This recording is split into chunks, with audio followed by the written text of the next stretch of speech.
It's important to focus on the urban agenda because wherever you are in the world at the moment, you are probably part of a rapidly urbanizing context.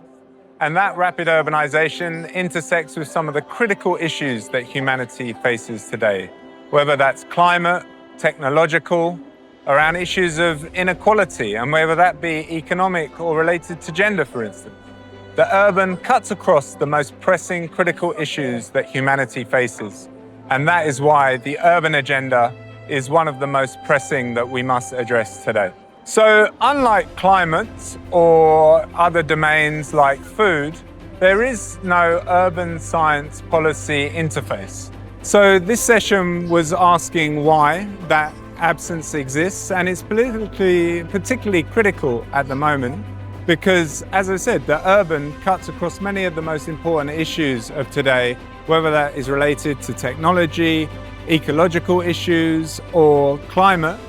But yet there remains an absence in which, unlike, for instance, the IPCC at COP or the HLPF for food, the urban doesn't have a science policy interface. And so the question and panel today was to try and see why that gap exists and what can be done to address it.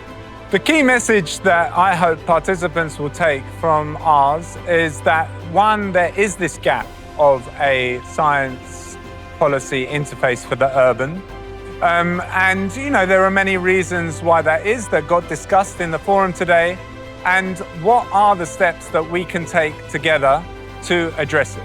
There weren't any clear resolutions today, and this is what I think the importance of the World Urban Forum is about. It's not about starting and concluding discussions, but rather creating a forum which you make new connections than you would otherwise do in your home location, and then take these new connections and new ideas and carry them on in different forums between WUFs and at the next WUF. WUF13 has been a very vibrant and active World Urban Forum. We've got people from around the world, from Asia, Europe, Africa, discussing and meeting and connecting over the urban issue. And it's always amazing to see the diversity and plurality of views coming together over this critical human issue of the urban. One thing that I love about Baku is its public spaces. And if I was to categorize Baku in terms of urban development, I would call it the city of public space.